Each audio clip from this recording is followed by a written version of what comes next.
vamos iniciar a última parte da matéria de derivadas aqui. Claro que a gente vai ver gráficos, né? Mas é de aplicações aqui de derivadas, que é o capítulo 3 do livro, do Anton. Aqui vocês percebem que eu tenho tipo um filtro de café, né? Onde a água está descendo. E eu quero saber como que o volume varia no tempo. Como que esse volume varia no tempo? Bom, eu sei que o volume de água, ele é dado por essa fórmula. Se eu quero saber como que o volume varia no tempo, eu faço a derivada dele no tempo, né? Se eu quero saber a velocidade, é como o espaço varia no tempo. Se eu quero saber a aceleração, é como a velocidade varia no tempo e assim por diante. O volume varia no tempo, com ΔV, ΔT, que dV, dt é a mesma coisa, só que o delta é bem pequenininho, né? E a derivada é tal que a constante joga para fora e agora eu só derivo esse produto. E a derivada do produto é a derivada do primeiro vezes o segundo, mais a derivada do segundo vezes o primeiro. Aqui eu fiz de um jeitão de mamute, né, com esse linha, mas vale para entender. Tomar cuidado que essa derivada aqui, ela não é com relação ao R, tá? Eu derivei com relação ao tempo. Bom, então eu vou ter que fazer assim, derivada com relação ao tempo de R quadrado vezes H, mais derivada com relação ao tempo de H vezes R quadrado. Estou fazendo bem devagarinho porque isso dá pano para manga, tá? E sobre 3, que multiplica.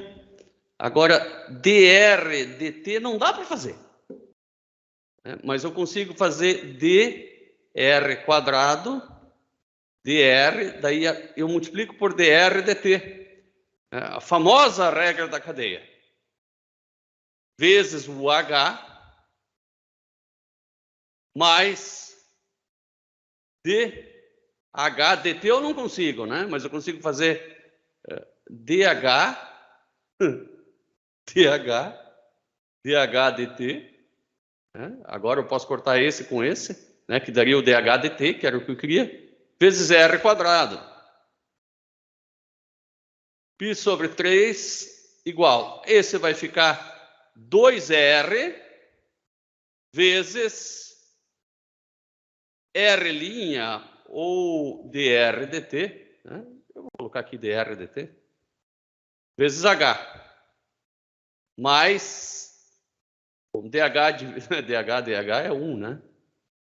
Vezes dh dt vezes r quadrado. Isto tudo aqui é dv dt. Você tem tudo aqui bem certinho também para dar uma olhadinha depois. Que coisa complicada, né? Então, o dv dt, a variação do volume, vai depender de como o raio varia no tempo e de como a altura varia no tempo, né? Claro que depende de como o raio varia e depende como a altura varia. Natural. Bom, ainda não está bem claro isso, vamos tentar um exercício. Agora, claro que esse não é do cilindro, do cone, mas nós já vamos fazer um do cone. Suponha que x e y são diferenciáveis, tá? Então eu posso fazer, né? Se eu tenho uma função x, eu posso derivar ela, né, com relação ao tempo. Então são funções diferenciáveis de t, né? Então isso aqui é uma função do tempo, isso aqui é uma função do tempo. E que são relacionados pela equação y igual a x ao cubo. Então eu sei que um y do tempo é igual a um x do tempo ao cubo. Encontre dy dt. Bom, eu vou fazer só até aqui, por enquanto, depois eu vejo o resto. Dy dt, claro que aqui é dy né, do tempo, derivada em relação ao tempo, é igual a derivada de tudo aquilo lá em relação ao tempo. Derivada de x dt ao cubo em relação ao tempo. Se você é bem chato, você bota mais um parênteses aqui ainda. Agora eu vou economizar tinta, não vou escrever que é do tempo, eu tenho que saber que é. E essa daqui eu vou derivar com relação a x e depois multiplicar por dx dt, aplicar a regra da cadeia. Então aqui vai ficar 3x vezes dx dt. Por quê? Porque essa aqui você vai fazer derivada de x ao cubo com relação a x vezes dx dt, né? Se você cortasse essa com essa, ia dar a mesma coisa que essa daqui. Você aplicou a regra da cadeia para resolver. Bom, essa é a derivada de y com relação ao tempo. Ela pode ser... Como y era relacionado com x, naturalmente que a derivada de y vai ser relacionada com a derivada de x. Bom, encontre dy dt no tempo t igual a 1. Errou. Aqui eu encontrei para qualquer tempo, né? Então eu quero dy dt. Aqui eu vou escrever aqui no tempo igual a 1, né? E não em qualquer tempo. Opa, agora ele disse que no tempo igual a 1, x igual a 2 e dx dt igual a 4. Ah, bom, então vai ficar 3 vezes 2 vezes 1. Então, eu acabei de encontrar que dá 6. Tá? Por quê? Porque ele disse que x do tempo igual a 1 valia 2. Isso foi dito aqui. E que a derivada de x no tempo igual a 1 valia 4. Né? Também foi dito que a derivada de x no tempo igual a 1 igual a 4. Ah, igual a 4, então está errado isso. 4. 6 vezes 4, então aqui vai dar 24. Luca, Laura, Daniel, Júlia, entendido isso aí? Suponha que x e y, então eu tenho uma função x dt, eu não sei se é seno dt, o que é, eu tenho uma função x dt. Eu tenho uma função y dt, que pode ser cosseno dt, dividido por t, qualquer coisa função de t. Mas foi dito que elas são diferenciáveis em t. Então, eu não tenho problema nenhum com fazer a derivada delas. E que uma é relacionada com a outra dessa forma, né? Então, eu sei que y dt igual a x dt ao cubo. Isso aí não é tão difícil de imaginar. Quer ver eu criar duas funções assim bem fáceis? Ó. Vamos fazer isso. Vou criar duas funções que dependem de t. Vou fazer o gráfico delas, né? E com relação ao tempo, para nós entendermos bem. Então, imagine que eu tenho uma função y dt, melhor, x dt, igual a seno dt mesmo, seno dt. E aí eu tenho y dt igual ao cubo de x dt. Né? Então, vou fazer x dt. Tem que botar mais um parênteses aqui para dizer que ela é ao cubo. Já vai aparecer aqui seno de x ao cubo, obviamente. Né? Seno dt ao cubo, né? Não seno de x. Agora eu vou fazer o gráfico de todas as funções. Tá? De x dt, de y dt e de x versus y. Seno dt vocês conhecem bem. Bom, eu tenho que escrever x dt, que é a mesma coisa que seno dt. Aqui, ó. X dt, que é seno dt, óbvio. Agora eu vou fazer y dt, que é seno ao cubo, que é essa pretinha. E agora eu vou fazer mais uma y dt versus x dt. Isso, se der para fazer num próprio gráfico, vai ser muito legal. Vamos ver se ela aparece aqui. senão eu faço no outro. Y dt. Então, aqui, o primeiro é t, o segundo é t e o terceiro é x dt. Vou fazer ela um pouco mais grossa e aqui talvez eu vou fazer de menos π a π já é suficiente, mas vou fazer de menos 2π a menos 2π. 2π é 2 vezes 3, 6. Então, vou fazer de menos 6 a mais 6. De menos 6 a mais 6.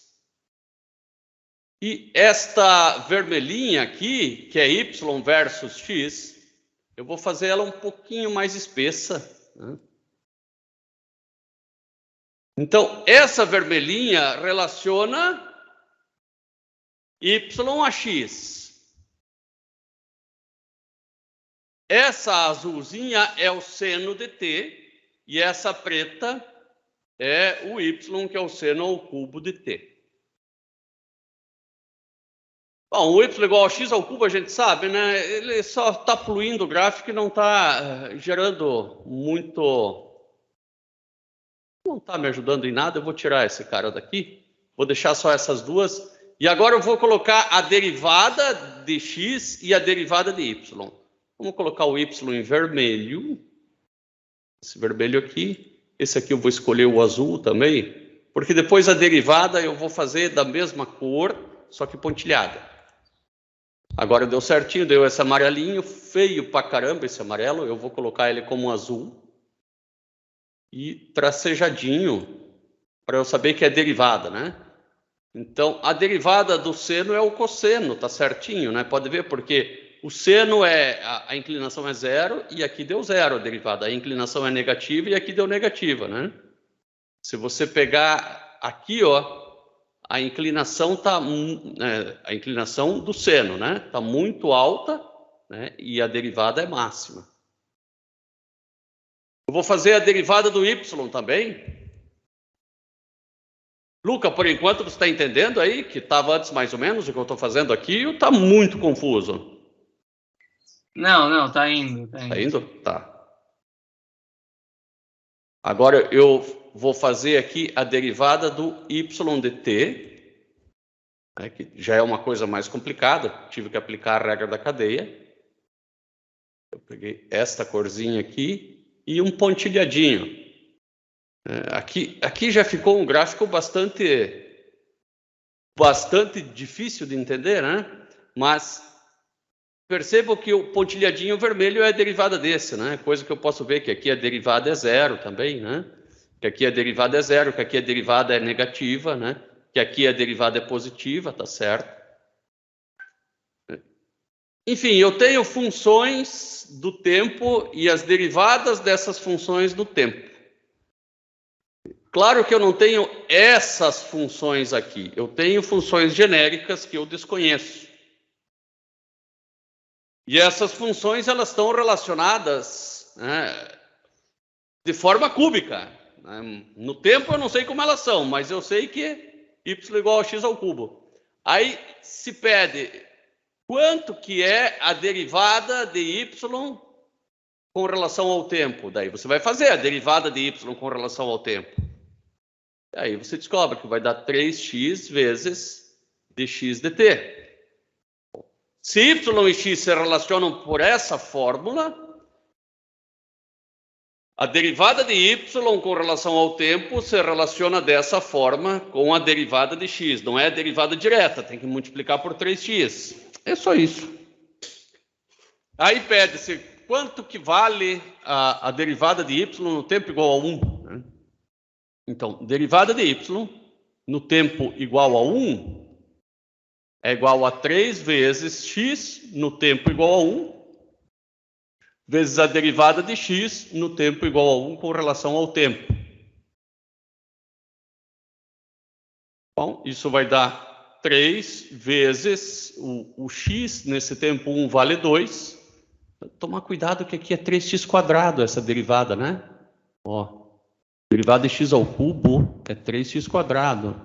Ah, professor, eu ia te pedir isso aí, que eu tava achando estranho que não sobrava quadrado lá mesmo. Eu fiz errado. 3x², né? Vezes o dx dt, que é 4. Então, aqui vai ficar 4 vezes 3, 12, vezes 4, 16 vezes 3. Ferrou, eu não quero fazer conta. 16 vezes 3, 48. Tá? 48. 3 vezes 6, 18. Então tá ok. 48. Tudo isso está feito do lado de cá também. Tá? Só que não é algo que está pronto, não foi construído a cada passo. Vamos a uma aplicaçãozinha aqui mais legal, acho que mais palpável. Né? Assuma que há um vazamento de óleo devido à ruptura de um tanque num padrão circular cujo raio aumenta a 2 pés por segundo.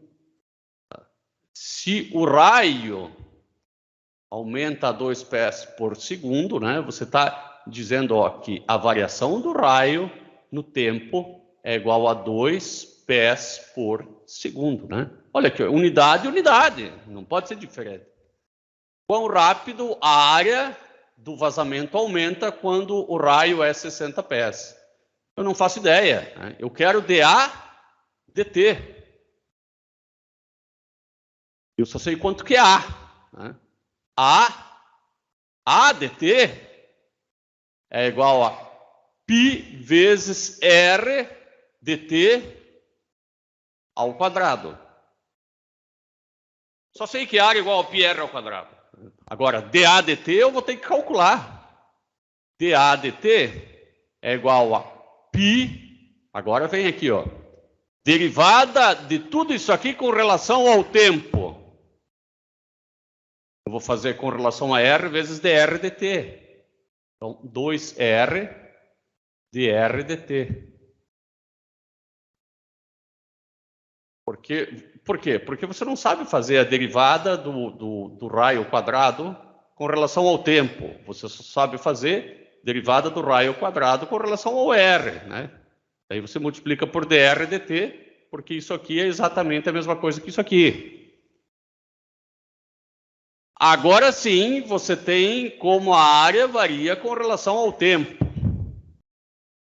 E você consegue encontrar quantos metros quadrados por segundo você está poluindo. Né? Então, a variação da área no tempo, quando o raio é de 60 pés, é igual a π vezes 2 vezes 60, né? Vezes o dr dt.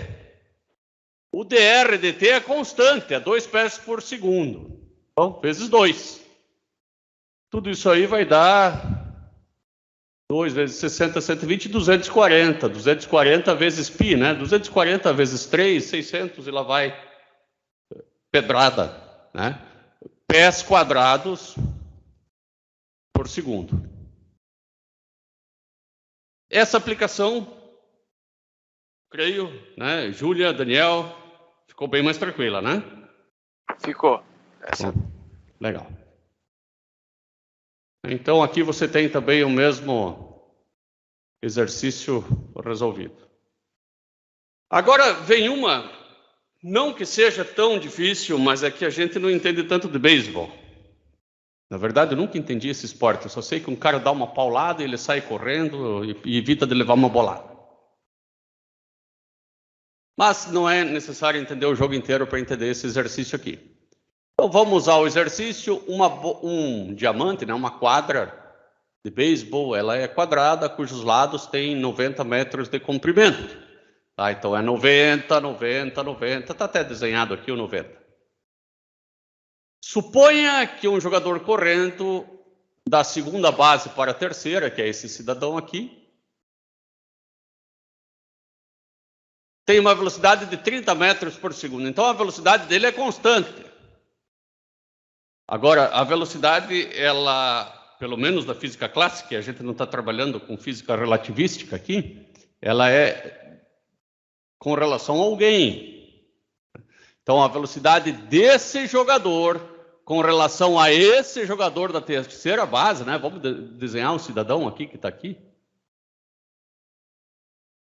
Esse cara aqui vê esse jogador vindo a 30 metros por segundo. Então, dx dt igual, eu até escreveria, não, vou escrever 30, poderia escrever menos 30,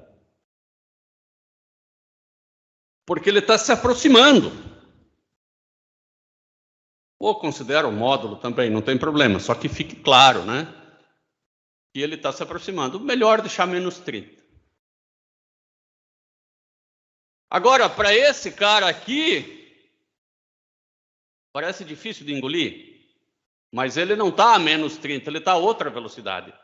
Isso não é tão difícil de engolir se você se imaginar aqui embaixo na Terra, como se pudesse estar em outro lugar, né? E daí você está olhando aqui, ó, lá para cima, você olha para um avião, né? E esse avião está andando a, sei lá, 900 km por hora. Ele nem parece que está andando tão rápido, né? Em especial quando ele está aqui em cima de você. Parece que está parado. Mas ele está andando muito rápido. É porque a velocidade que você enxerga é do avião se deslocando daqui para cá. Então, veja que a variação da distância é pequena, né? Essa distância aqui é praticamente igual a essa daqui. Então, o espaço sobre tempo que você enxerga, ele tende a um valor pequeno, né? Não digo que tende a zero, senão você ia ver o avião parado. Mas você vê ele praticamente parado, quando ele está muito alto. Da mesma maneira, esse cara aqui, né, com relação a esse cara aqui, esse cidadão está andando mais devagar do que com relação a esse cidadão aqui que está na mesma linha de velocidade que ele. Para o passarinho que está aqui do lado, esse avião voa muito mais rápido do que a impressão que você tem aqui debaixo. Bom, colocado isso, e isso aqui é uma coisa do dia a dia que a gente consegue acreditar, né? Então eu consigo, a partir de agora, assumir o que está acontecendo ali naquela quadra de beisebol. Esse cara aqui, ele vai enxergar uma velocidade dy dt.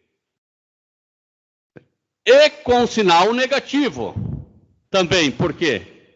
Porque a distância y, com o passar do tempo, está aumentando, diminuindo.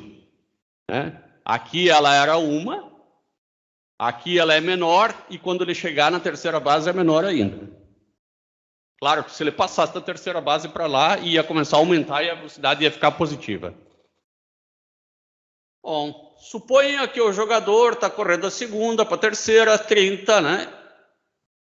No instante em que ele está 20 pés da terceira base, tá? Então, vamos imaginar que seja esse instante aqui, ó, que ele esteja a 20 pés, que esse x aqui seja igual a 20. Qual é a taxa, né? Qual é a taxa? Em qual taxa está a distância do jogador da base mudando nesse instante? Ou seja, qual que é a velocidade com que o home enxerga esse cara mudando nesse instante? Bom, é dy dt. O home enxerga a velocidade de y dt e o da terceira base enxerga dx dt. E como que eu relaciono dy dt, né? Como que eu relaciono com dx dt? Não sei. Eu só sei relacionar talvez x e y. Mas então deriva dos dois lados e resolve o teu problema. X e y é moleza. Né? Por quê? Porque você sabe que isso é um triângulo retângulo. E você sabe que x quadrado mais 90 quadrado igual a y quadrado. Cuida para não fazer x quadrado mais y quadrado, hein? A hipotenusa sempre é o maior lado. Agora eu tenho a relação entre x e y. Não vou tirar a raiz quadrada, vou aplicar a derivada implícita, que é muito mais fácil. Vou derivar com relação ao tempo. Tomar cuidado para não fazer com relação ao x. Eu quero velocidades, então são derivados com relação ao tempo. Aqui vai ficar 2x vezes dx dt. mais zero, que é a derivada desse aqui, igual a 2y vezes dy dt. Bom, é derivada implícita, né? Claro que eu ia carregar um y junto. Eu quero saber este cara aqui, dy dt. Esse 2 vai sumir com esse 2 aqui. Y' é igual a x vezes x' dividido por y. Como y sempre, né? O que é y? Y é essa distância aqui. Y sempre é maior do que x. Então, o hom vai ver uma velocidade, vai perceber uma velocidade muito, muito menor. Menor do que o x, né? Porque essa razão aqui sempre dá um número menor do que 1. Vamos calcular essa velocidade. A velocidade com que o hom enxerga quando x igual a 20, né? Nesse instante aqui em que x igual a 20, é igual a 20 vezes a velocidade que ele está correndo em x nesse momento, que é 30. Olhando para essa fórmula aqui, ó. Dividido por y. Bom, o y que eu não faço ideia, mas eu vou escrever assim ele como a raiz quadrada de 90 ao quadrado mais 20 ao quadrado, né? Porque é essa hipotenusa aqui nesse momento, em que essa distância é 20. Né? E agora eu faço as continhas aqui e resolvo. Eu vou encontrar uma velocidade, olha, negativa. Por quê? Porque ele está se aproximando. Pode não chegar, mas está se aproximando. E deu negativa porque você colocou, né? Estou vendo que tem um menos aqui, ó. Você não tinha, tem agora. Tem um menos aqui, ó. Tá? Então, você... Esse da terceira base vê ele chegando a 30. Muito louco, né? Esse da terceira base vê ele chegando a 30. E esse cara aqui vê ele a uma velocidade de 6. É aquela história do avião, você olha para cima, parece que o avião está indo mais devagar do que realmente ele está. A velocidade depende do referencial, né? Acho que isso aqui vai ajudar a entender um pouquinho melhor isso aqui. Então, eu tenho aqui uma figura, eu tenho uma câmera. Essa câmera, ela está longe do foguete, mas ela quer filmar a decolagem. Tá essa distância de 3.000 pés. Por curiosidade, vamos ver quanto que é 3.000 pés. 3.000 pés dá quase 1 quilômetro. Bom, e aí pede-se qual que é a velocidade, né, que essa câmera precisa girar. É uma velocidade angular.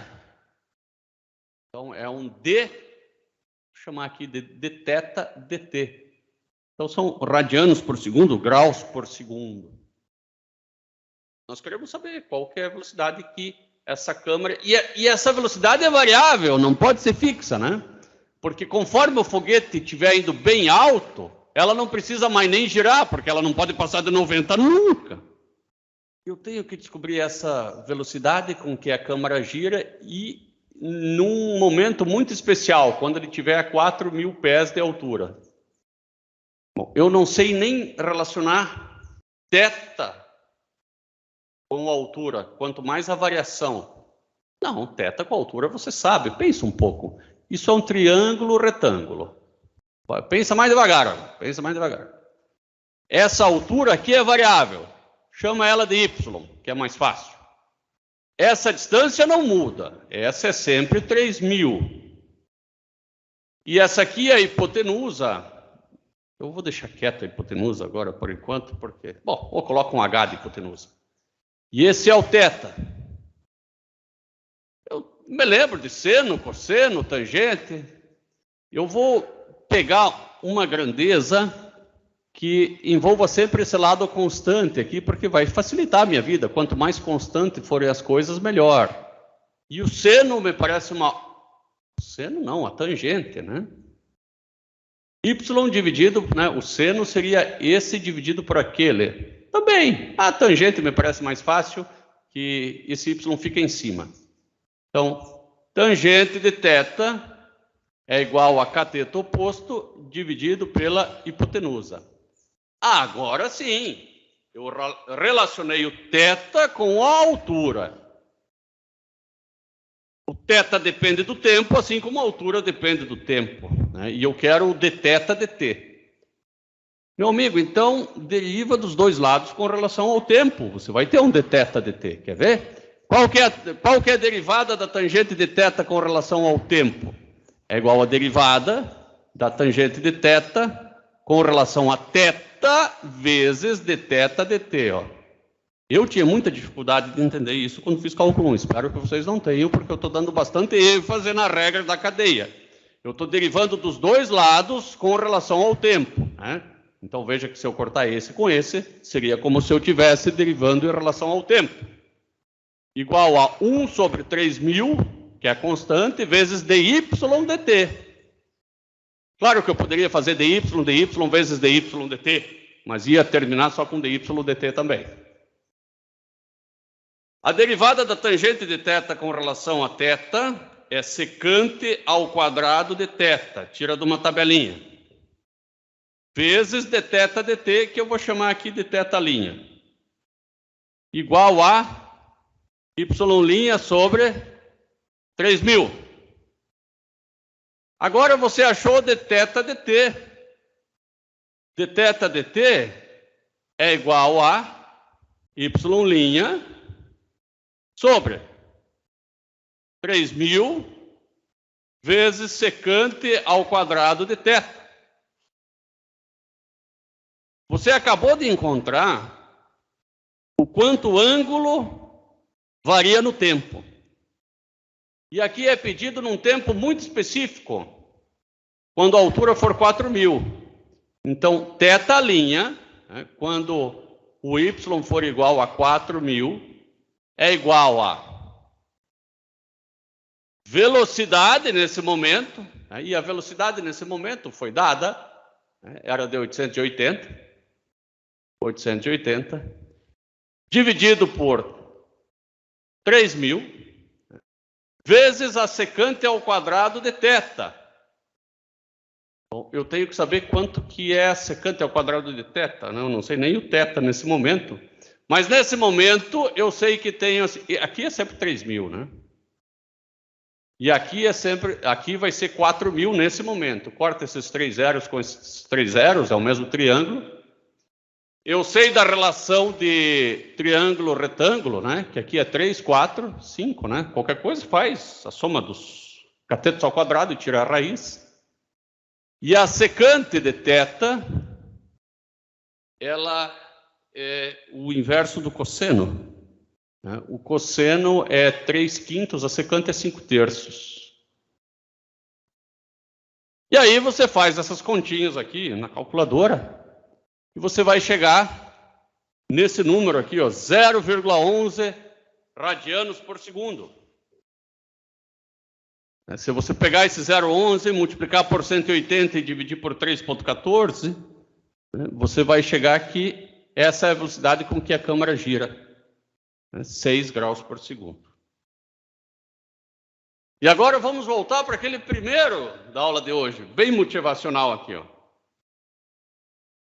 Então, suponha que um líquido, ele está sendo colocado aqui dentro, né, e aqui eu tenho um filtro, e está saindo água limpa daqui a uma taxa constante. Está saindo a 2 centímetros cúbicos por minuto. E aí a primeira pergunta é, se eu encher isso aqui de água,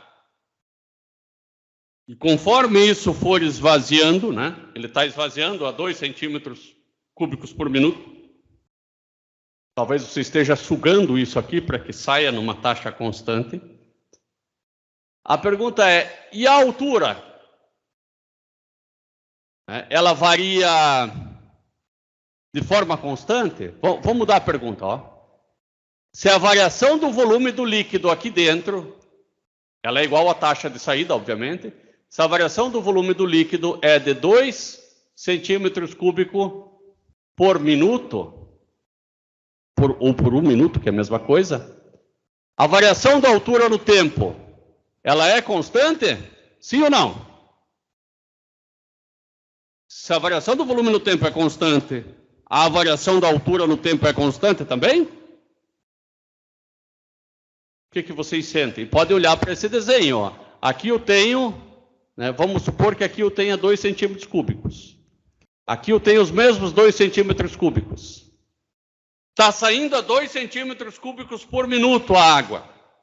E a pergunta é, a variação da altura é constante? Sim ou não?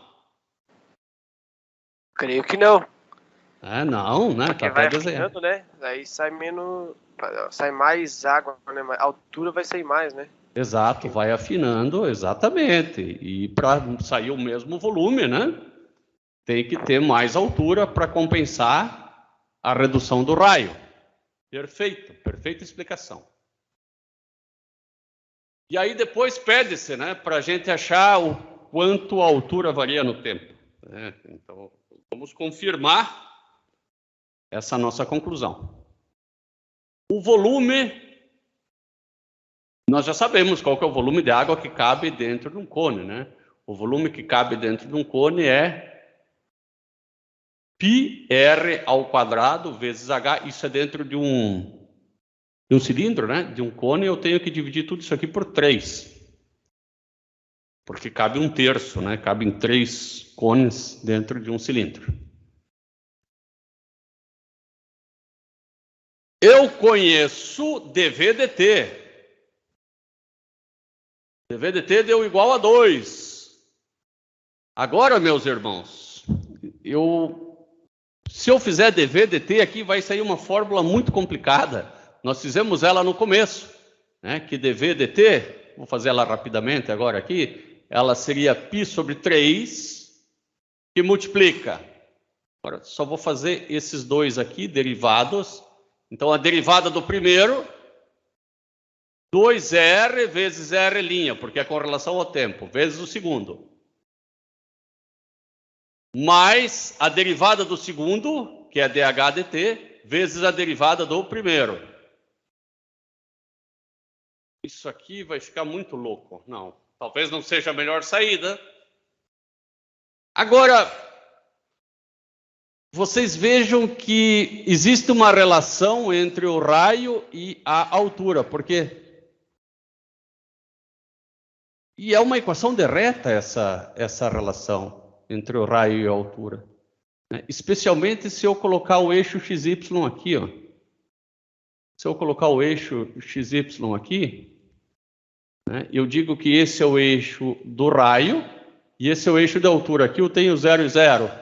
Né? E a relação entre raio e altura, ela é dada por essa reta aqui. Mas tem um jeito mais fácil ainda, talvez, de fazer isso aí. Que tal eu fazer por relação de triângulo? Isso aí. Vou apagar esse cara aqui, fazer de um jeito muito mais fácil. Aqui eu tenho um raio genérico, né, porque esse raio vai variando conforme o nível de água vai baixando. Aqui eu tenho um Y genérico, né? Mas esse grandão aqui eu sei que é 16, e esse grandão aqui eu sei que é 4. E agora, por semelhança de triângulos, eu digo que 4 sobre R é igual a 16 sobre Y. Essa proporção sempre se mantém. E eu acabo achando aquela equação de reta, ou a relação entre Y e o raio. Aqui eu tenho que 4y igual a 16r. Eu consigo, vou isolar o raio, vocês já vão entender por que eu isolei o raio e não o y. Raio igual a y sobre 4. Para esse cone, né, com esse ângulo de abertura e não esse outro ângulo de abertura aqui, o raio sempre vai obedecer essa relação, y sobre 4. Para esse cone. E para esse cone ali, Eu também digo que o volume vai ser π vezes y sobre 4 ao quadrado vezes y sobre 3. Porque eu vou substituir o raio por esse y. Por y sobre 4, não por y, né? Vou melhorar um pouquinho essa fórmula. O volume é igual a 4, vai dar 16. 16 vezes 3, bom, eu vou fazer o seguinte, ó, π 16 vezes 3, né, porque é desse 4 ao quadrado aqui. Agora, y ao cubo. Essa é a fórmula para calcular o volume de água desse cone. Agora eu fiz o volume depender só da altura. Isso vai facilitar um monte, porque quando eu for fazer a derivada com relação ao tempo, ao invés de virar todo aquele capeta aqui em cima, isso aqui vai virar apenas π 16 vezes 3, né? Agora deriva esse aqui com relação ao tempo, que vai dar 3y vezes dy dt. Olha como o preguiçoso foi ajudado. Dá para cortar esse com esse. Professor? Sim? Fica y ao quadrado, eu acho, né? Ou não? Fica de novo, seu Ângelo se esqueceu desse quadrado. Obrigado. Y quadrado. O que eu quero encontrar é como a altura varia no tempo. A altura varia no tempo de acordo com essa fórmula aqui, ó. 16 sobre π, porque eu passei esse para lá, esse para cá. 16 sobre π y ao quadrado. Vezes dv dt. Bom, percebam que eu encontrei a fórmula, que a variação da altura depende do dv dt, claro que sim, depende do volume de água que sai por segundo, mas depende também da altura. E quanto menor a altura, quando essa altura aqui tender a zero, a velocidade tende ao infinito. Eu consigo ver claramente que a velocidade de saída de água, porque tudo isso aqui é constante. Ó. Eu vou circular tudo que é constante, eu vou pintar de amarelinho aqui, tudo que é constante. Então, eu sei que a variação do y no tempo vai depender de y. Quanto menor o y, maior a velocidade. Bom, chegamos à que a nossa conclusão é verdadeira, né? Quanto menor a altura, maior a velocidade, né? A mesma coisa que a gente chegou aqui, ó.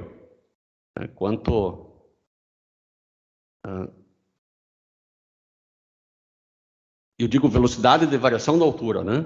Quanto menor a altura, né, maior o dH dt. Para isso também fiz um gráfico aqui mostrando, né? Aqui eu tenho a velocidade da altura, né? E a altura, né?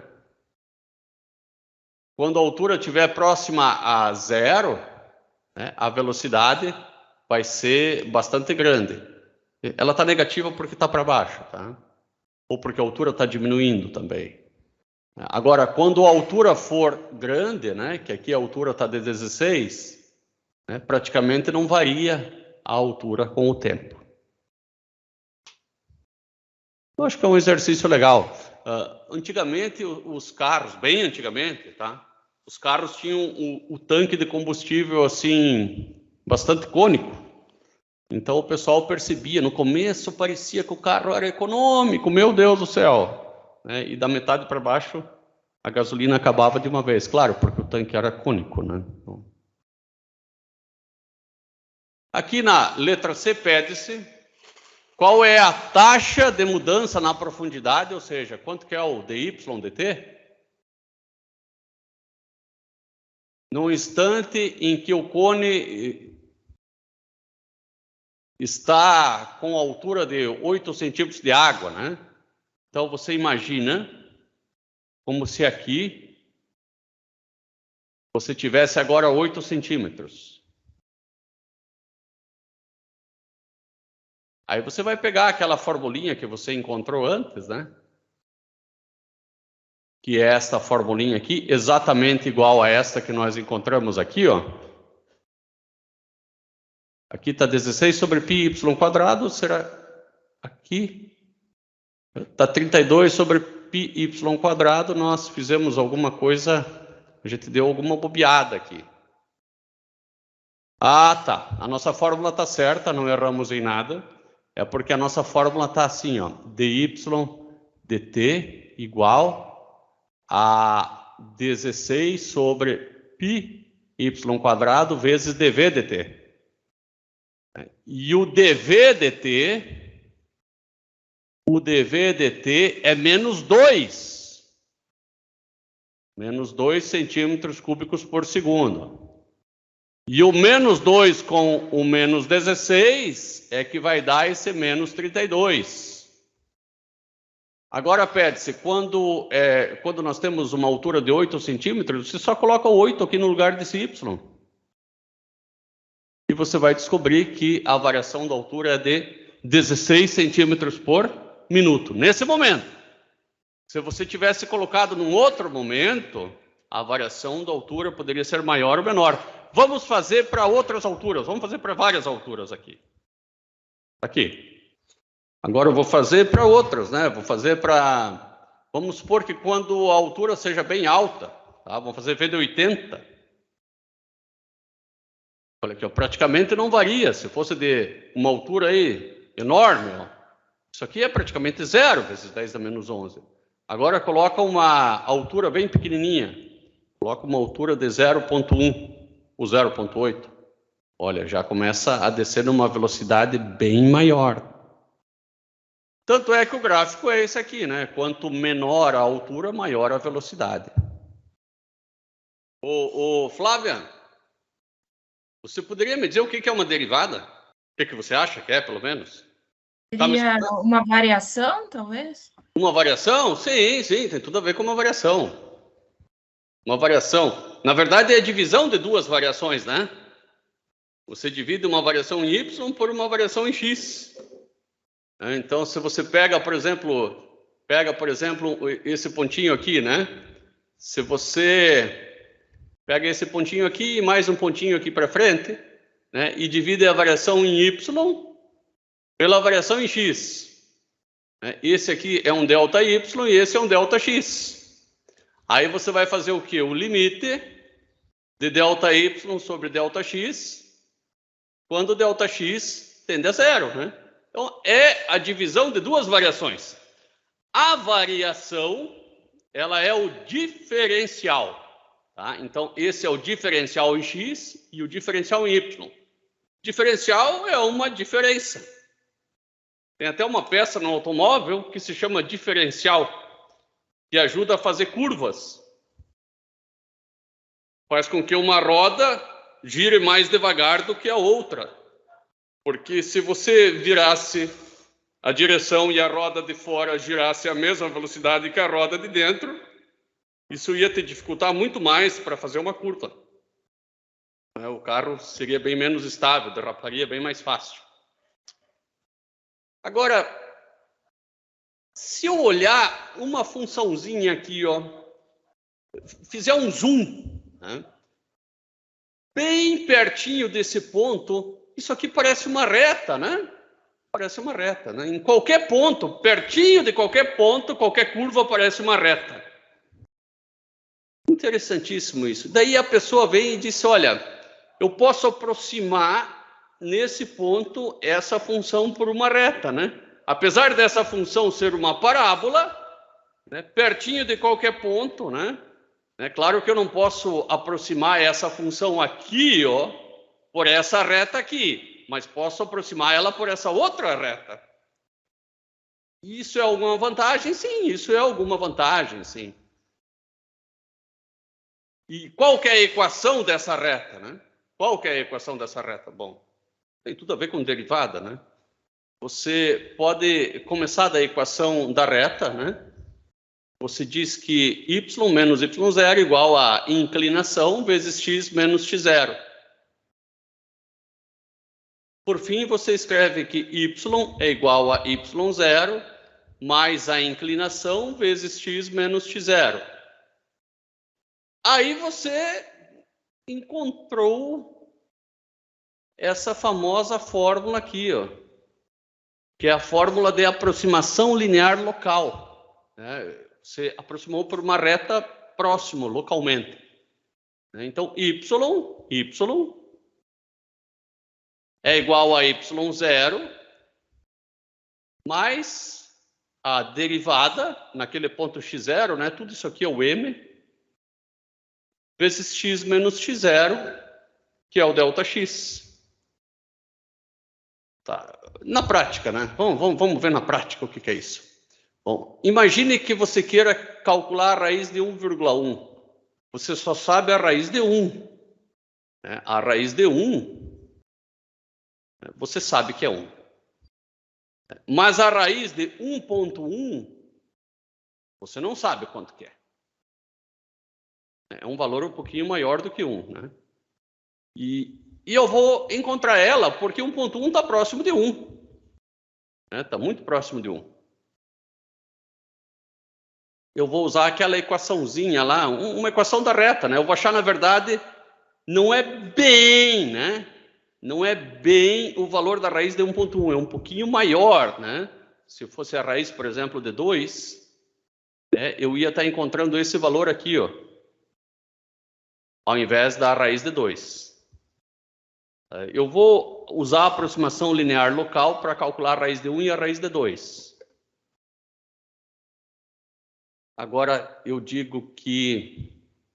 Vou achar essa equação da reta, né? A equação de qualquer reta, y menos y0, né? y0, nesse caso, é 1, é igual a m, que é a inclinação, que é a derivada, vezes x menos x0, né? A raiz de 1 é 1, né?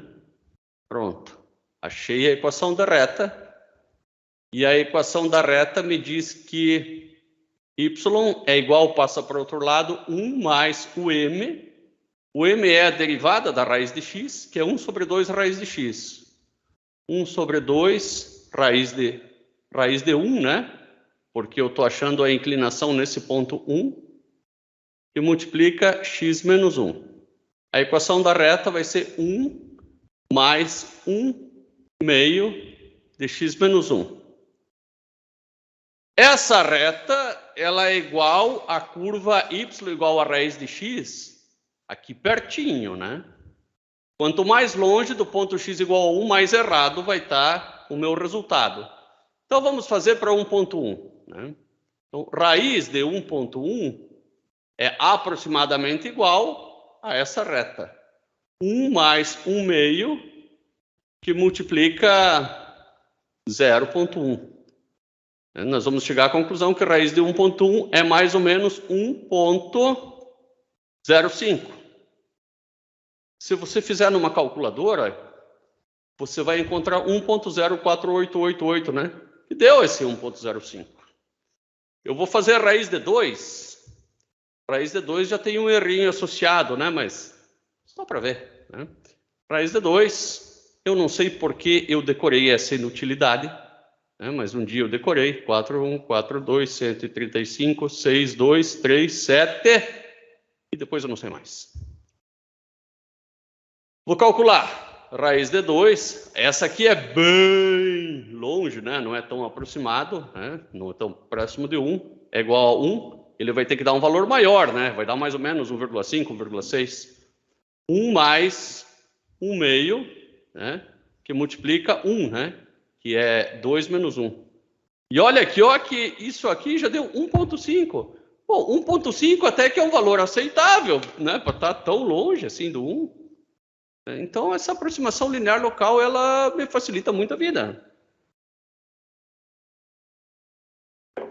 Sem falar que você poderia achar a aproximação linear para 1,1, como nós achamos, depois acha para 1,2 até achar 2. Vamos ver se isso é possível, né? Achar a aproximação em cima da aproximação. Professor? Sim? Desculpa atrapalhar o raciocínio. Não atrapalhou. Só refresca o m lá em cima, lá. Como que ele virou 1 raiz de 2 raiz de 1 lá? Sim. O m é o ângulo da reta, tá? E como é que eu calculo o ângulo da reta? É a derivada dessa função. E a derivada de raiz de x com relação a x é igual à derivada de x na 1/2 com relação a x. Isso aqui vai dar 1/2 vezes x na menos 1/2, que é igual a 1 sobre 2 vezes x na 1/2, que é igual a 1 sobre 2 raiz de x. Perfeito. Obrigado, hein, professor. Imagina. Fundamental a tua pergunta. Fundamental. Agora eu vou aqui tentar dar um golpe. Eu vou tentar achar a raiz de 2, fazendo o seguinte. Eu vou começar com a raiz de 1, que eu conheço. Né? Daí agora 1.1, que eu não conheço. E aqui eu vou escrever igual a este, mais 1 dividido, porque agora vem aquilo que você pediu, por 2 vezes raiz. Então não é igual a 2. Aqui começa, aqui não é x, aqui é esse y aqui.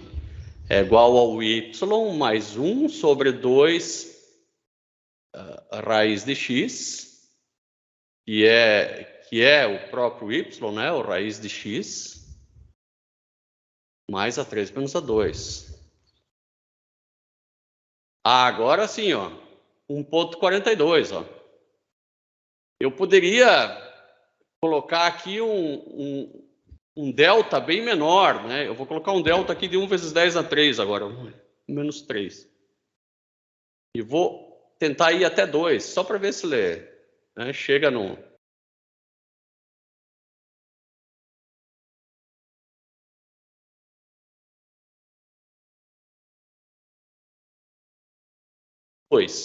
Olha aqui, ó, 141, 42, 75, 14. Né? E ele vai fazer quanto mais, vai ser mais correto, quanto menor for o delta. Uma forma da gente ver também o erro interessante aqui seria fazer igual ao erro quadrático, né? Então faz esse menos esse eleva ao quadrado. Tá? Por quê? Para pegar os negativos também, né?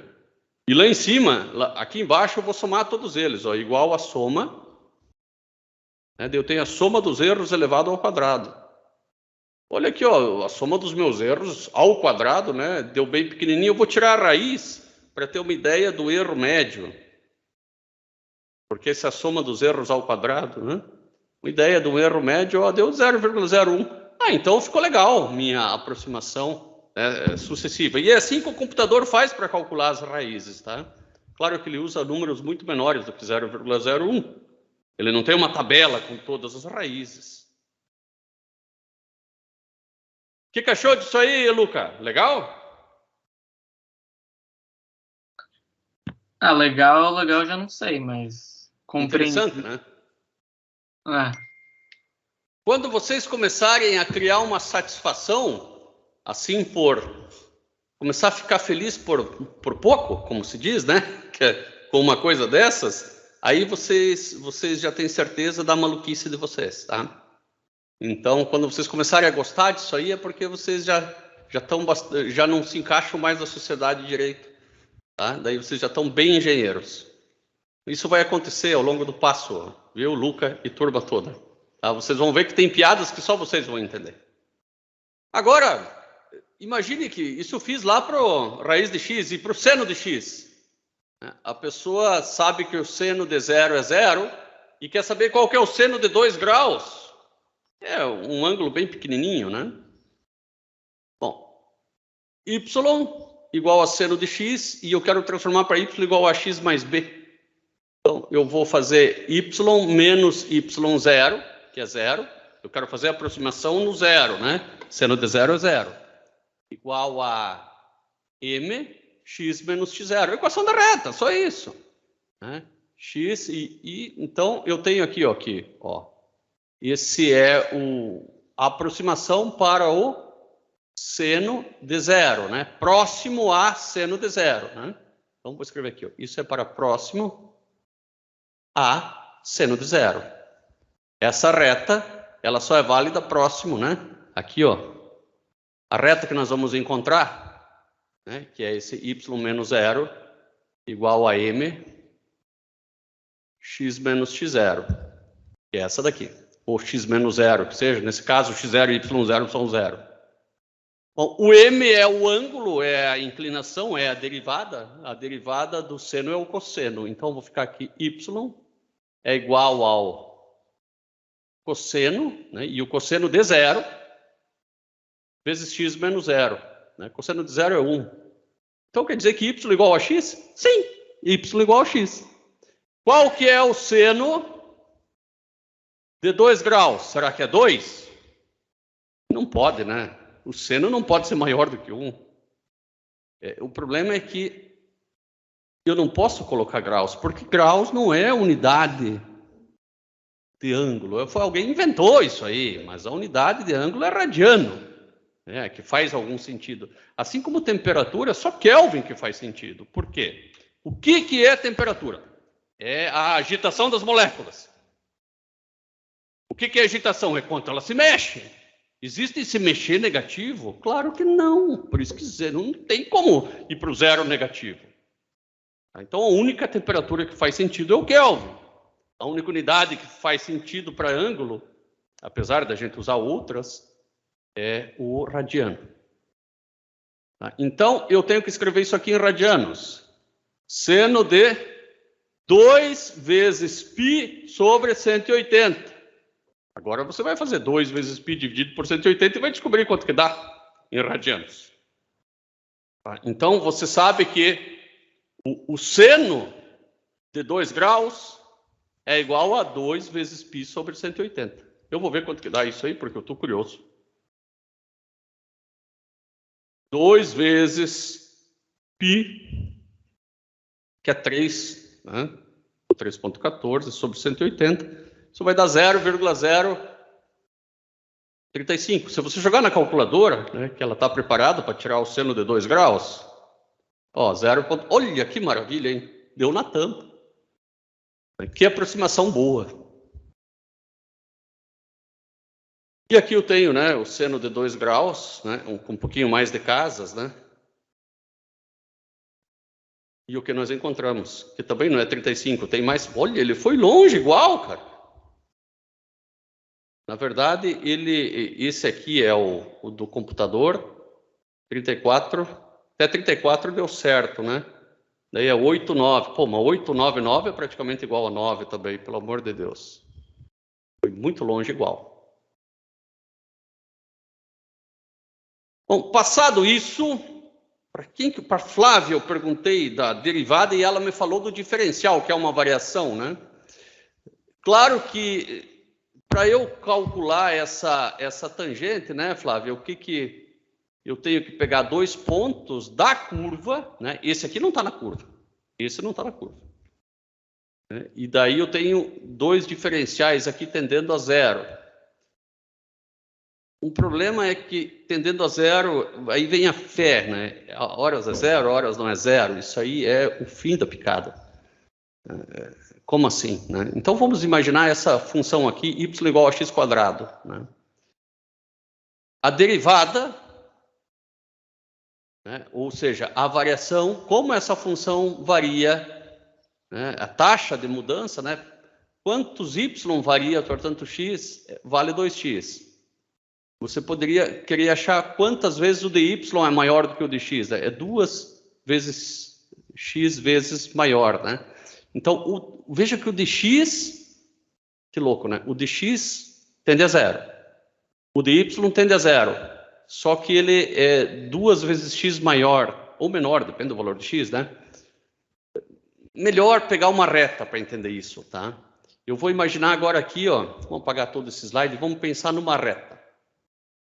Imagine que você tenha essa reta aqui.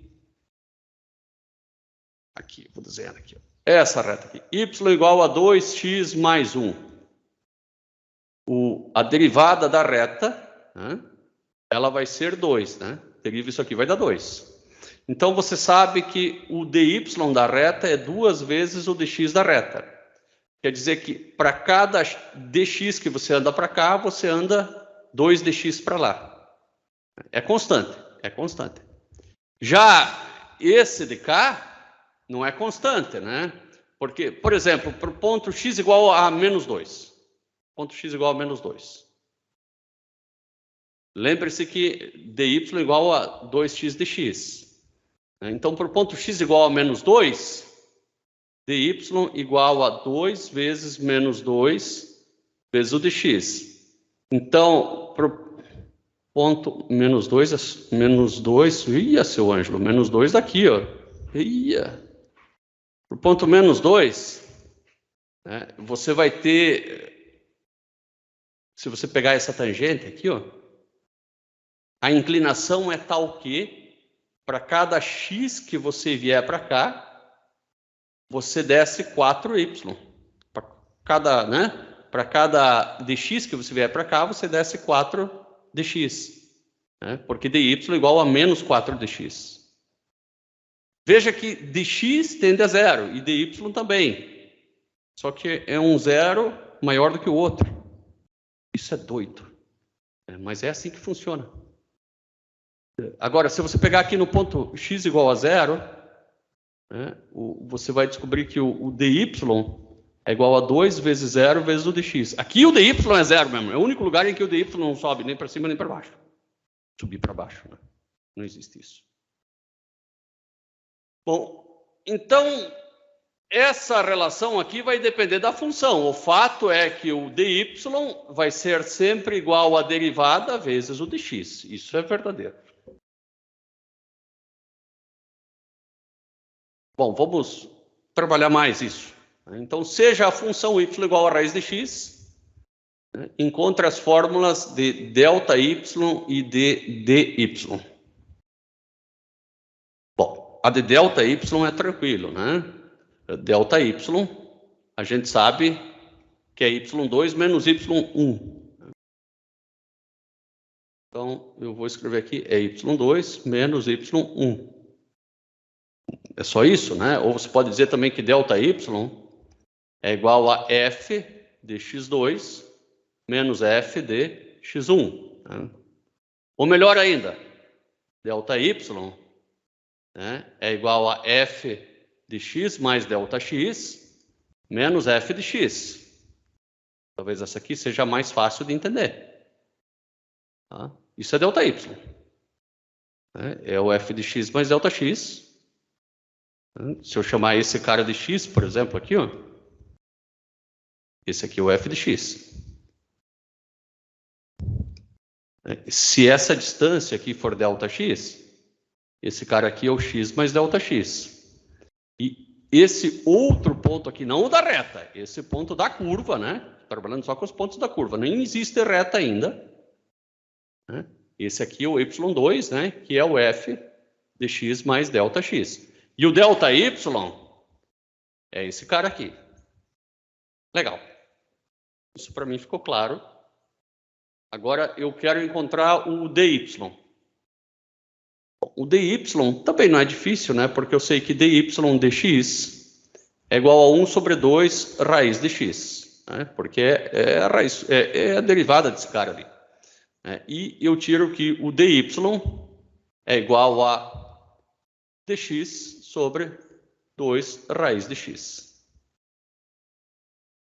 Bom, encontrei as fórmulas do ΔY e a do dy. Elas são muito parecidas, mas não significam exatamente a mesma coisa. Vamos já ver o que elas significam. Então, esse é o f de x. Esse aqui é o f de x mais ΔX. A essa diferença de altura aqui nós chamamos de ΔY. Tá? Esse aqui é o ΔY. O dy é uma coisa muito parecida, né? Mas ele não está bem em cima, porque ele é o ponto y2 da aproximação por uma reta, ou aproximação linear. Tá? Se esse ΔX tendesse a zero, né? Nesse caso ele vale 3, né? Mas se o ΔX tendesse a zero, o ΔY seria igual ao dy, mas ele não está tendendo a zero, não. Esse aqui ele está tendendo a 3, né? 7 menos 4, 3. Calcule ΔY e dy em x igual a 4, né? Então aqui, ó, nesse x igual a 4, com ΔX e dx igual a 3. Vamos fazer isso. O primeiro ΔY, fazer em roxinho. ΔY é igual a f, né? O f é raiz, né? Eu já vou escrever raiz ao invés de f. Uma vez que o f é a raiz. Raiz de x mais ΔX. 4 mais 3, né? Menos raiz de 4. ΔY igual a 4 mais 3 dá 7, raiz de 7 menos raiz de 4. Vamos achar esse valor aí com vírgula.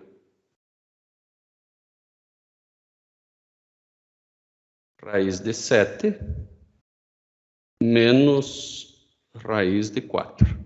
Dá 0,646.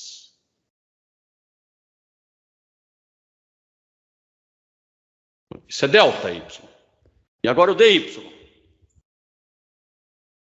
dy é igual a dx. O dx vale 3, né? Foi dito que todos valiam 3.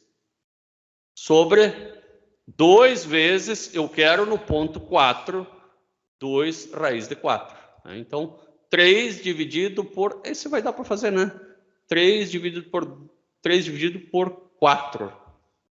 Não é tão fácil. Eu acho que é 0,75, mas vamos lá. 3 dividido por 4 igual a 0,75. Perceba que o dy deu um pouquinho maior do que o ΔY, né? Bem, como nós desenhamos aqui, ó. Porque o dy é todo esse comprimento aqui, ó. Tudo isso aqui é dy. Quer dizer que o dy sempre é maior? Claro que não. Claro que não, não quer dizer nada. Porque, por exemplo, você vai pegar essa outra função aqui, ó. Essa função que a concavidade é para cima, né? Antes a concavidade era para baixo, que a concavidade é para cima. Aqui o dy é menor do que o ΔY. Mas sem estresse. Né? Eles são diferentes quando o ΔX não tende a zero. Quando ele tende a zero, pode considerar igual. E é isso que nós vamos fazer.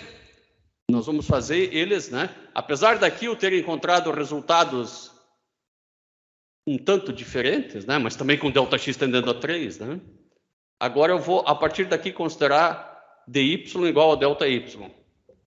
Tá? Por quê? Porque eu vou usar um ΔX bem pequeno. Por exemplo, eu tenho um quadrado, eu sou fabricante de porcelanato quadrado. Porcelanato tem que ter uma medida extremamente precisa. O porcelanato que eu vendo, ele é quadrado e tem 10 polegadas de largura. Claro que eu não consigo, né? Perfeito só Deus. Né? Eu tenho um erro para mais ou para menos em ambos os lados. Né? Minha máquina não é perfeita. Então, minha máquina, ela erra corte para mais ou para menos, né? Só que existem normas, né, que me permitem trabalhar dentro dessa margem. E se eu tenho um erro no lado, obviamente eu vou ter um erro maior ainda na área, né? Aí pede-se, qual que é o erro da área? Aí você se ferrou, né? Bom, você pensa, né? Você fez cálculo, vai dizer, área é igual a lado ao quadrado. Isso começa dali. Você quer saber uma variação da área em função da variação do lado? Então você faz variação da área em relação ao lado, né, que não é em relação ao tempo, mas, né, em relação ao lado, é igual a 2 vezes o lado. E o erro da área é só esse ΔA aqui. Então, ΔA é igual a 2L vezes DL, O delta área é o teu erro, né? A variação da área. Vai ser igual a 2 vezes o lado, que é 10, vezes o teu delta L, que tende a 0, né? Você falou que ele é de 1 sobre 32. Então, coloca aqui 1 sobre 32. Vamos colocar, né? Vamos dizer que isso aqui fosse 0,1. Vamos ver quanto que dá isso aí. Bom, 0,1, para ficar mais fácil, né? Vamos dizer que o teu erro seja de 0,1 polegadas, né? Aí você vai escrever isso assim. E o teu erro vai ser, então, de 20, né? Vai ser de 0,2, né? Agora, se o teu erro fosse menor ainda, que é esse caso, né? Porque 0,1 é 1 sobre 10, aí é 1 sobre 32, é muito menor. O teu erro da área seria de 20 sobre 32, né? Que é 2 vezes L. 20 sobre 32, que pode ser simplificado, obviamente, que vai dar 5/8. Que é um erro bem pequenininho, né? 5/8, vamos fazer mais ou menos 5. Isso é um erro mais ou menos de meio, um pouquinho maior do que meio, 0,6. Vamos a mais uma aplicação, aqui bem voltada para o petróleo. Algumas bolinhas de poliuretano, né, bolinhas pequenininhas, elas são usadas para limpar essas tubulações. E você mede o diâmetro dessas bolinhas, mas com um erro de 0,4%, né? E aí você quer calcular qual que é o erro do volume de cada uma dessas bolinhas. Muito bem, eu calculo, né, eu consigo medir o diâmetro das bolinhas, né? E o erro, né, de medida, que é a variação do diâmetro pelo diâmetro, é de 0,4%. E eu quero achar o erro de medida do volume, que é de V sobre V. Como que o erro do volume varia com relação ao erro do diâmetro?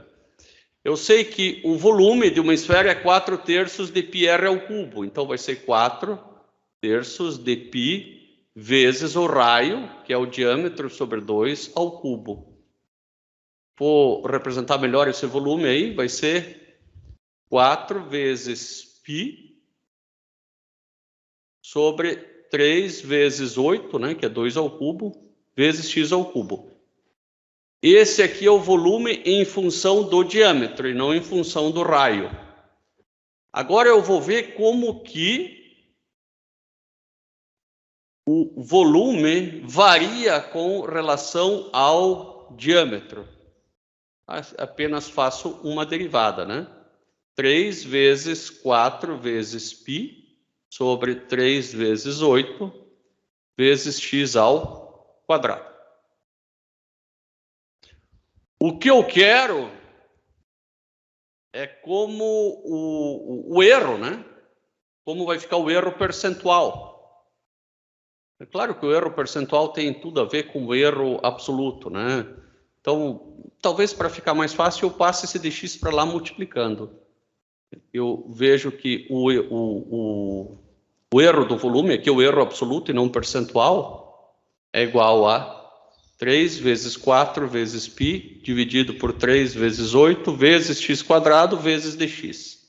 Claro que eu poderia fazer tudo isso aqui também. Esse é o erro do volume. Mas eu quero dv sobre v. dv sobre v é igual a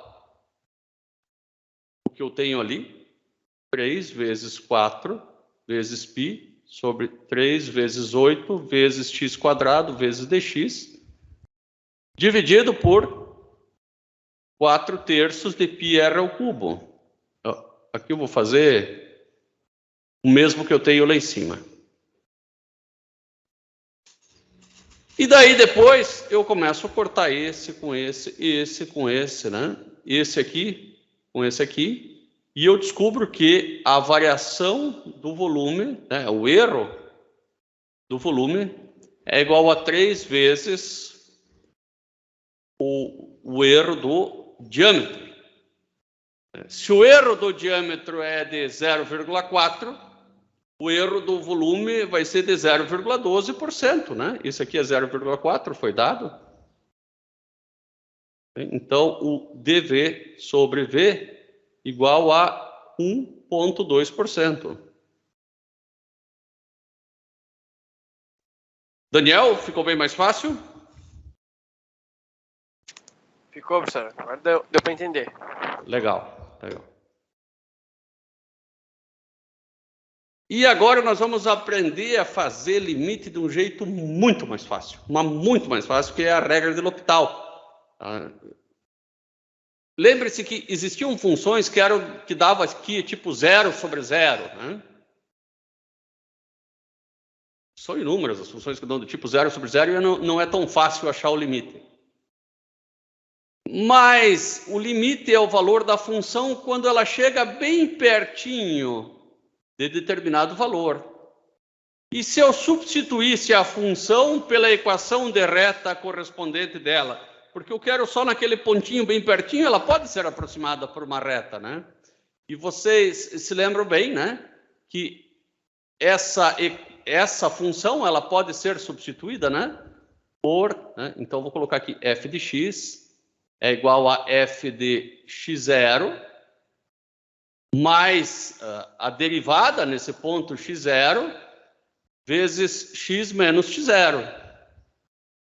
E a função g de x, ela também pode ser substituída por, né, ao invés de colocar g de x, você coloca uma equação de reta equivalente, porque você só vai fazer nas proximidades do limite isso.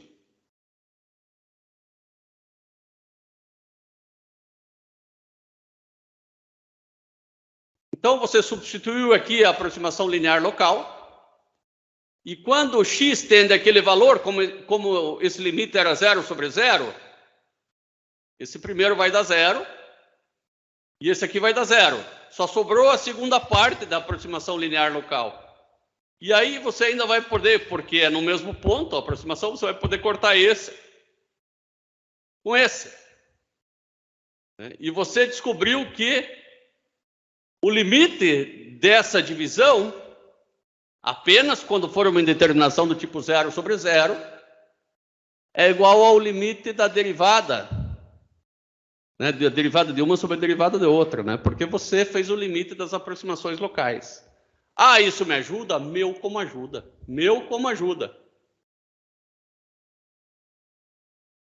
Aqui, eu devo ter apagado, porque eu passei isso aqui na sala de aula para fazer, né?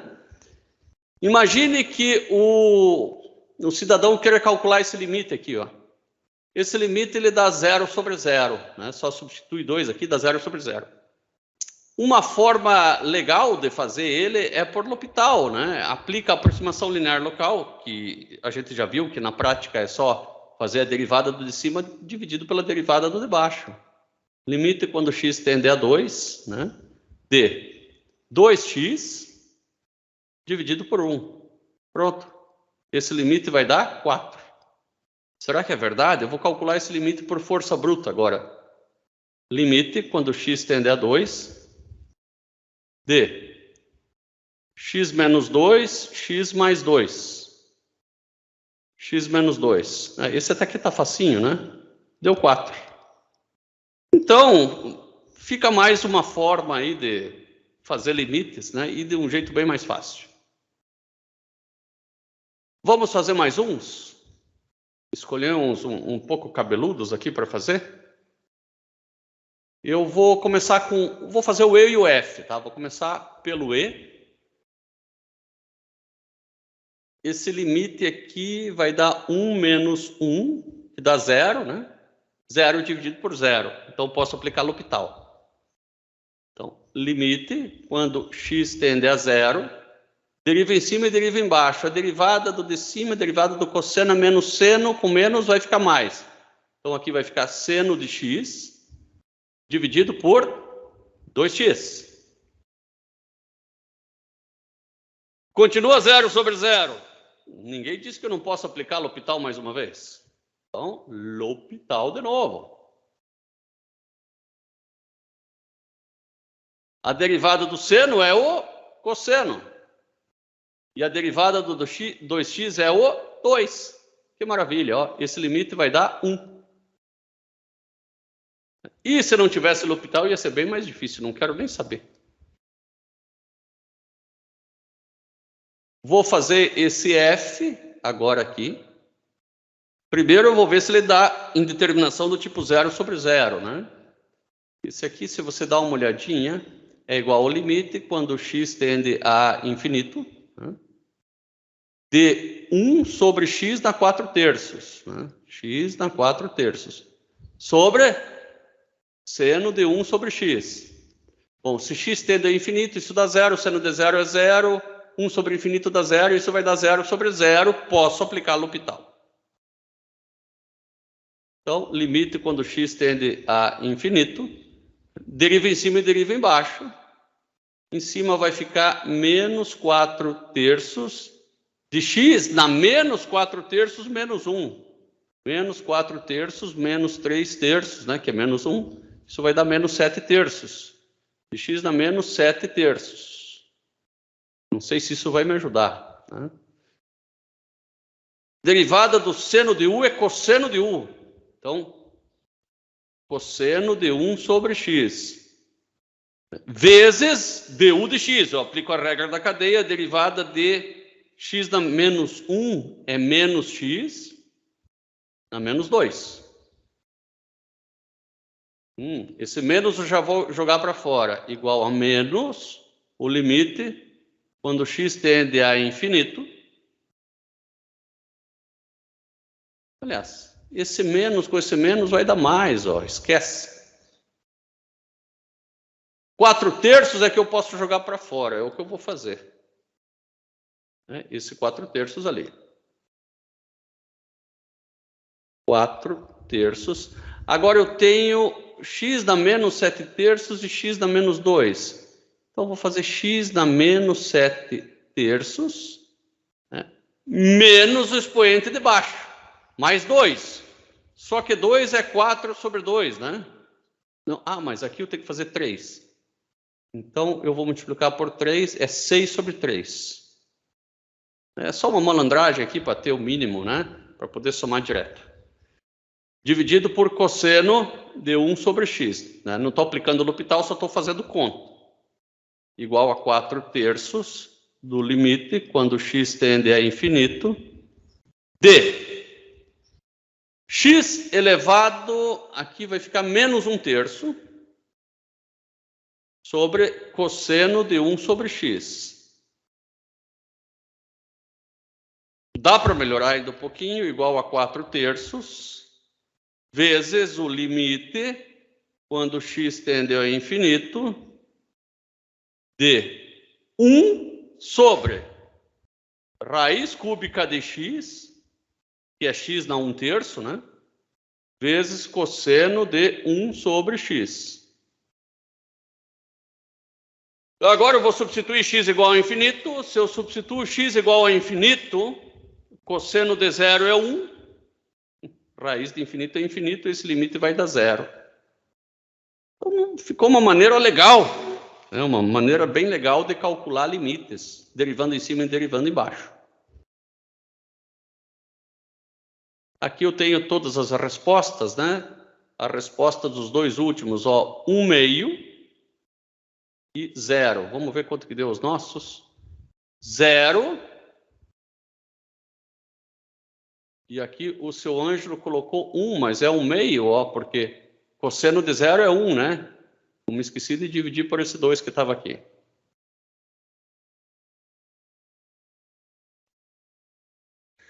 Bom, L'Hopital dá para aplicar sempre que for forma do tipo 0 sobre 0, né? Mas nós vamos dar alguns golpes aí. Infinito sobre infinito também vai ser possível, tá? Por quê? Porque 0 sobre 0 é igual a infinito sobre infinito, quer ver? Bom, o que é 0 se não é qualquer número finito, né, dividido por infinito, né? Qualquer número dividido por infinito dá 0, né? Então, aqui eu fiz 0 sobre 0 igual a 0 sobre 0, porque isso é 0 e isso é 0, né? Agora eu vou dividir, né? A dividido por infinito, né? Vezes infinito dividido por A. Corta e corta. Acabei de provar uma coisa muito doida, que 0 sobre 0 é igual a infinito sobre infinito. Então, sempre que eu tiver um limite que for infinito sobre infinito, eu também posso aplicar L'Hopital. Tranquilo. Tá? Então, tanto 0 sobre 0 como infinito sobre infinito, você pode aplicar L'Hopital. E aqui eu tenho alguns exercíciozinhos para serem feitos, né? Eu não vou fazer, mas eu vou fazer este daqui, ó. Vou deixar para vocês darem uma olhada em casa nisso aqui, né? E fazer também. E aí vem o cidadão e me pede, essa aqui me parece difícil. Qual que é o limite de x na n, né? Sendo esse n constante, dividido por e na x? Está dizendo que é 0 até, né? Mas eu não sei, porque esse n pode variar. Quando o n é 5, até dá 0. Mas será que quando esse n aqui for 1 milhão, a gente já vai entender o porquê da dúvida, né? Então, o limite de x na n sobre e na x. Vamos ver o porquê dessa dúvida.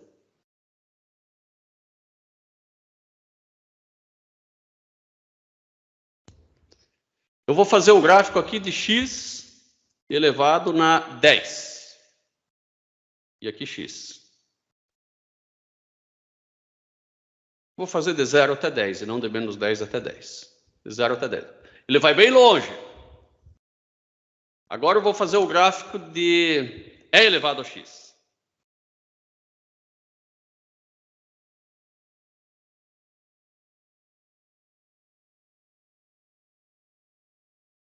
Vou começar aqui agora com x elevado na 5. Tá. X elevado na 2. Vou fazer umas perguntinhas para vocês. Vocês percebam, né, o E é a curva preta, tá? Vou fazer até para ela ficar mais fácil, vou fazer o E com uma espessura maior. Tá? E o X é a curva azul com a espessura fina. Me parece que E na X cresce bem mais do que X ao quadrado. Agora eu vou colocar X ao cubo. Ainda assim, cresce mais do que X ao cubo. X na quarta. Ele está tentando ganhar, mas não ganhou. Vai perder. X na quinta. Olha, me parece que X na quinta, quando X tende ao infinito, me parece que X na quinta dividido por E na X é infinito. Não parece, Júlia? Parece que o x na quinta está crescendo mais do que o e na x. É isso que parece. Né? E eu diria que x na quinta dividido por e na x, quando x tende a infinito, é 0, olhando para esse gráfico aí. Né? Eu até posso fazer o gráfico, vou fazer o gráfico aqui, ó, de x na quinta dividido por e na x.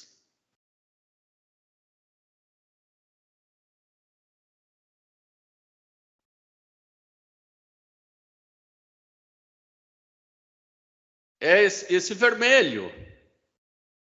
Né? X na quinta dividido por... Eu vou fazer separado porque aqui ele está muito pequenininho. Eu vou fazer num aqui do ladinho. De 0 até 10 também. Então, vou colocar um outro gráfico aqui do lado. X na quinta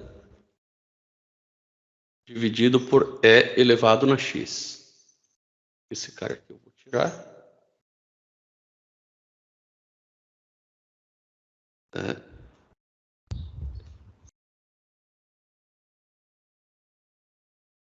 De 0 até 10. Olha, mas não está dando o que eu achava, não. Eu vou, então, porque parece que ele vai para 0. Eu vou colocar aqui, vou aumentar um X aqui, vou botar X na sexta. Vou botar X na décima.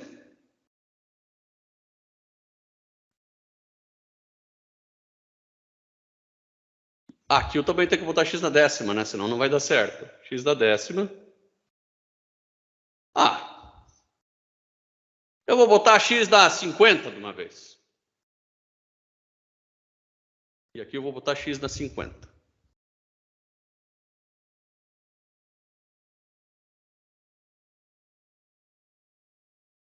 Bom, eu chego a pensar que quando esse expoente é muito grande, né, a divisão, por exemplo, de x na 50 por e na x, quando x tende ao infinito, dá infinito.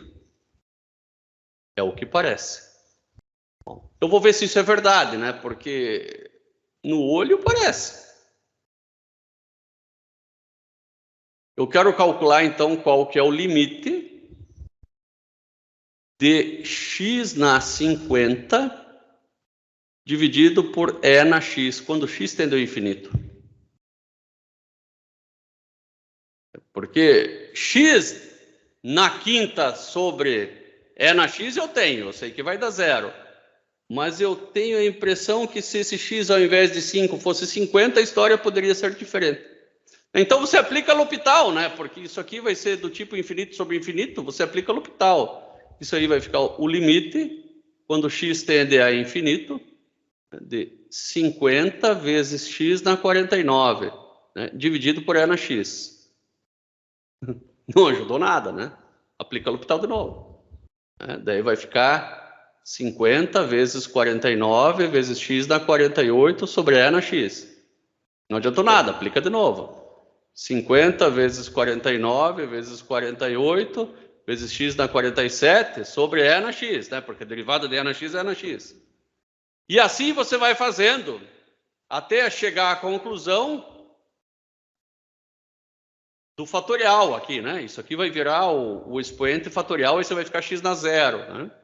Então o limite vai ser n fatorial sobre e elevado na x.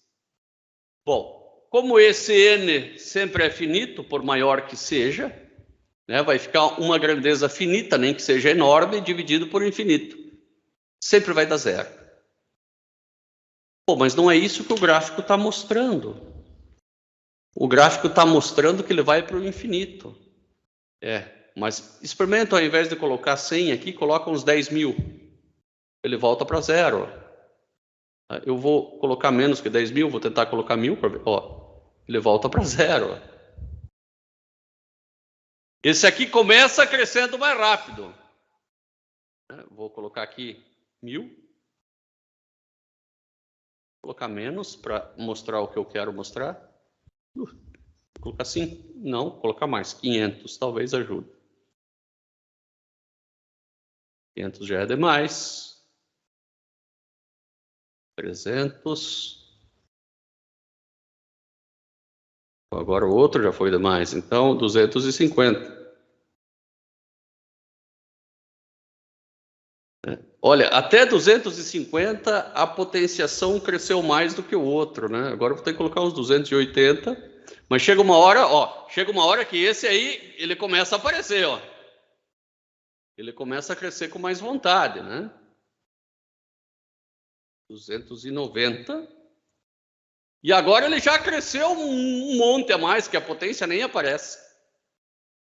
Queira ou não queira, o e na x, quando o x cresce, né, é muito maior, né? O e na infinito é muito maior do que o infinito num número fixo. A função exponencial cresce muito mais rápido do que a função potência. Muito louco isso, né?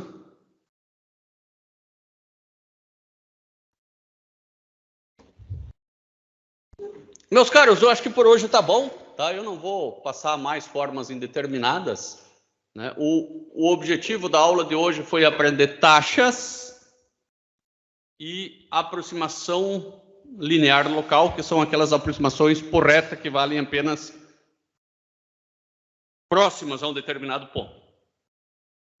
Com base na aproximação linear local, né, nós substituímos aqui uma função por uma aproximação linear local e descobrimos que o limite da divisão de duas funções, 0 sobre 0, pode ser substituído por o limite da divisão de suas derivadas, Descobrimos também que 0 sobre 0 é igual a infinito sobre infinito. Aprendemos bastante coisa hoje. Eu peço que vocês deem uma olhada nesses slides hoje com todo carinho, tá? Para amanhã a gente ter uma aula bem proveitosa. Vamos fazer uma aula, terminar bem essa última parte da matéria, né? Ainda falta pouca coisa, né? Que são essas formas indeterminadas do tipo 0 vezes infinito e do tipo infinito menos infinito. 0 elevado no infinito, e daí deu, daí acabou, tá? Então nós vamos fazer mais alguns exercícios de L'Hopital, a aula que vem, e o tempo que sobrar, mais exercício ainda. Um abração para vocês aí, obrigado pela participação, e até amanhã, né? Até a aula de amanhã. Qualquer dúvida, sabem que é só fazer contato aqui no grupo, né? Ou com o monitor da disciplina. Um abração, tchau, tchau.